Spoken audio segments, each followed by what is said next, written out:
بسم اللہ الرحمن الرحیم۔ برادران اسلام، السلام علیکم ورحمۃ اللہ وبرکاتہ۔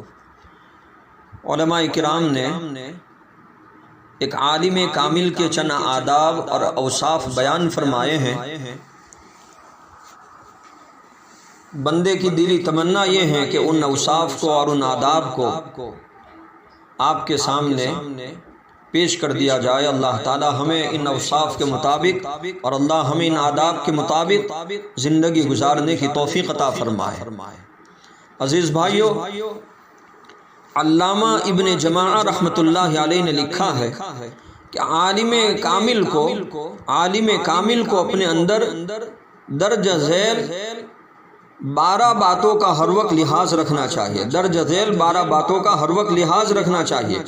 نمبر 1، مجمع اور تنہائی میں الغرض ہر وقت اللہ تعالیٰ کی ذات کا استحضار رہنا چاہیے اور اس کی نقل و حرکت اور اقوال و افعال سے اللہ تعالیٰ کا خوف و خشیت جھلکنا چاہیے۔ اللہ تعالیٰ کا خوف و خشیت جھلکنا چاہیے، کیونکہ وہ عالم اللہ تعالیٰ کے ودیعت کردہ علوم کا امین ہے، لہذا اس امانت کی بھرپور حفاظت کرنی چاہیے۔ نمبر 2، سلف صالحین کی طرح اپنے علمی وقار کی حفاظت کرے اور اہل دنیا سے مستغنی ہو کر رہے۔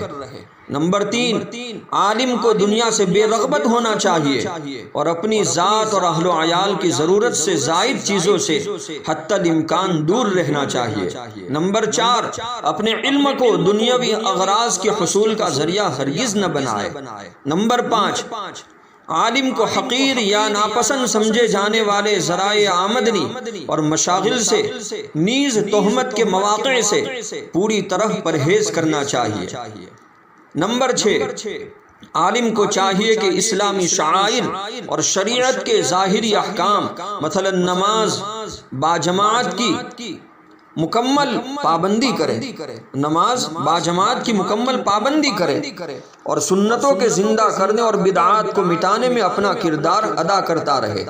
نمبر 7، فرائض کے ساتھ مندوبات و مستحبات مثلا قرآن کریم کی تلاوت، اذکار اور اوراد اور دعا وغیرہ کا اہتمام رکھے۔ نمبر 8، عام لوگوں کے ساتھ اچھے اخلاق سے پیش آئے۔ نمبر 9، اپنے ظاہر و باطن کو اخلاق رذیلہ سے محفوظ رکھے اور ہمیشہ اپنا محاسبہ اور اپنی اصلاح کی فکر کرتا رہے۔ نمبر 10، برابر اپنے علم اور عمل میں زیادتی اور اضافے کا شوقین رہے۔ لہذا عبادت اور علمی مشاغل مثلا تعلیم و تعلم، مطالعہ اور غور و فکر اور تصنیف و تالیف میں خوب محنت کرتا رہے اور اپنی عمر عزیز کے قیمتی لمحات کو فضول ضائع نہ کرے، حتیٰ کہ طبعی یا فطری ضرورتوں میں بھی بس بقدر ضرورت مشغول ہو اور معمولی عذر مثلا ہلکی پھلکی بیماری کو رخصت کا بہانہ نہ بنائے، کیونکہ سلف صالحین کا یہی طریقہ تھا کہ وہ ان اعذار کی وجہ سے علمی مشاغل ترک نہ فرماتے تھے، بلکہ یوں کہا جائے کہ ان کی بیماری کی دوا یہی علمی مشغلہ ہوتا تھا۔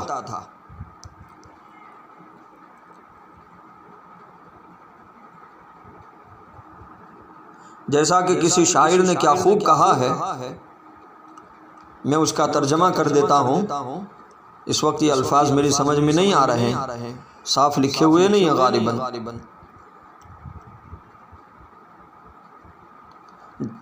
جب ہم بیمار ہوتے ہیں تو آپ کے تذکرے سے اپنا علاج کرتے ہیں، اور جب ہم کبھی آپ کا ذکر چھوڑ دیتے ہیں تو ہم بیمار ہو جاتے ہیں۔ اللہ اکبر۔ حضرت ربیع رحمۃ اللہ علیہ فرماتے ہیں کہ میں نے تصنیفی مشغولیات کی بنا پر حضرت امام شافعی رحمۃ اللہ علیہ کو کبھی دن میں کھانا کھاتے ہوئے اور رات میں سوتے ہوئے نہیں دیکھا۔ شیخ محمد عوامہ مد ظلہ فرماتے ہیں کہ خطیب بغدادی رحمۃ اللہ علیہ نے لکھا ہے کہ امام امام احمد بن منصور رحمۃ اللہ علیہ جب کبھی بیمار ہوتے تو اپنے شاگردوں کو بلاتے اور فرماتے کہ میرے سامنے حدیث پڑھو۔ اللہ اکبر۔ اسی طرح محدث کبیر علامہ ظفر احمد تھانوی رحمۃ اللہ علیہ کا معمول تھا کہ جب بھی ان کی بیماری میں زیادتی ہوتی تو آپ صحیح البخاری کا سبق زیادہ پڑھا کر اس کے وسیلے سے اللہ تعالیٰ سے شفا طلب کرتے تو اللہ تعالیٰ انہیں شفا عطا فرماتے تھے۔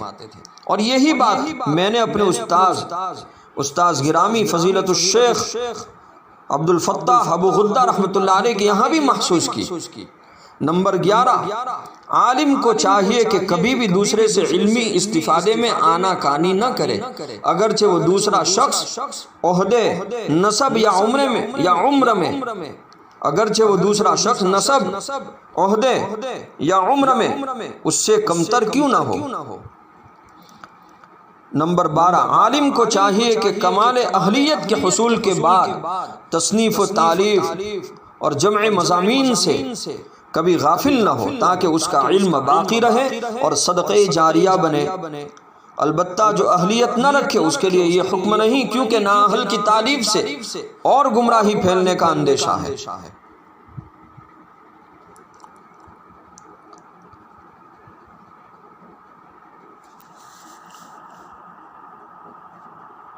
عزیز بھائیو، ہمارے علماء کرام نے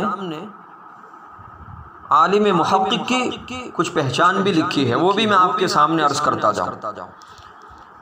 علامہ ابو اسحاق شاطبی رحمۃ اللہ علیہ نے عالم محقق اور لائق اتباع عالم کی علامات کے بارے میں طویل گفتگو فرمائی ہے، جس کا خلاصہ ان کے الفاظ میں یہ ہے کہ محقق عالم وہ ہے جس میں خاص طور پر درج ذیل 3 صفات پائی جائے۔ نمبر 1، علم و عمل میں موافقت، یعنی وہ اپنے علم کے مطابق عمل کرنے والا ہو۔ بس اگر کوئی عالم اپنے علم پر عامل نہ ہو تو وہ مقتدی اور استاذ بنائے جانے کے ہرگز لائق نہیں ہے۔ نمبر 2، اکابر کا تربیت یافتہ ہونا۔ عالم محقق کی دوسری پہچان یہ ہے کہ اپنے وقت کے اکابر اور مشائخ کی تربیت اور صحبت اسے نصیب رہی ہو، کیونکہ اسی صحبت ہی سے ان کے اندر سلف صالحین والی صفات پیدا ہو سکتی ہے۔ یہی سلف صالحین کا طریقہ اور دستور رہا ہے، جیسا کہ حضرات صحابہ کرام رضی اللہ تعالی عنہم اجمعین نے نبی اکرم صلی اللہ علیہ وسلم کی بابرکت صحبت سے بھرپور استفادہ کیا اور اپنے علم اور ایمان و یقین میں اضافے سے سرفراز ہوئے۔ پھر صحابہ سے تابعین نے اور تابعین سے تبع تابعین نے یہ وراثت حاصل کی اور قرنن بعد قرن یہ سلسلہ جاری رہا اور اب بھی جاری ہے۔ اور آپ جائزہ لے تو پتہ چلے گا کہ جس دور میں جو بھی عالم فیض رسانی میں مشہور ہوا وہ کسی نہ کسی تربیت یافتہ مشہور عالم سے فیض یافتہ ضرور ہوگا۔ اس کے برخلاف جو گمراہ فرقے کے لوگ ہیں ان میں یہ صفت نہیں پائی جاتی۔ علامہ شاطبی رحمۃ اللہ علیہ فرماتے ہیں کہ مشہور عالم علامہ ابن حزم ظاہری رحمۃ اللہ علیہ، علامہ ابن حزم ظاہری رحمۃ اللہ علیہ پر اس بات کی وجہ سے اعتراض کیا جاتا ہے کہ انہوں نے باقاعدہ مشائخ کی نہ تو صحبت اختیار کی اور نہ ہی ان کے اخلاق و آداب اپنائے، بلکہ اپنی انفرادی حیثیت اور رائے کا اظہار کرتے رہے۔ اور دوسری طرف ائمہ اربعہ حضرت امام ابو حنیفہ رحمۃ اللہ علیہ، امام مالک، امام شافعی اور امام احمد ابن حنبل رحمہم اللہ تعالی علیہم اجمعین وغیرہ جیسے علماء راسخین ہیں جو علم کے ساتھ ساتھ اپنے دور کے مشائخ اور اکابر علماء کے صحبت یافتہ بھی تھے رحمہم اللہ تعالی رحمتا واسعہ۔ اللہ تعالیٰ سے دعا کرتے ہیں کہ جتنے اوصاف، جتنے آداب اور جتنی پہچان ہے، جتنی پہچان ہمارے علماء کرام نے لکھی ہے، اللہ تعالیٰ ہمیں اس کو اپناتے ہوئے اپنی زندگی کے اندر اتارتے ہوئے اللہ تعالیٰ ہمیں اپنے اوقات کو گزارنے کی توفیق عطا فرمائے۔ السلام علیکم ورحمۃ اللہ وبرکاتہ۔ بسم اللہ الرحمن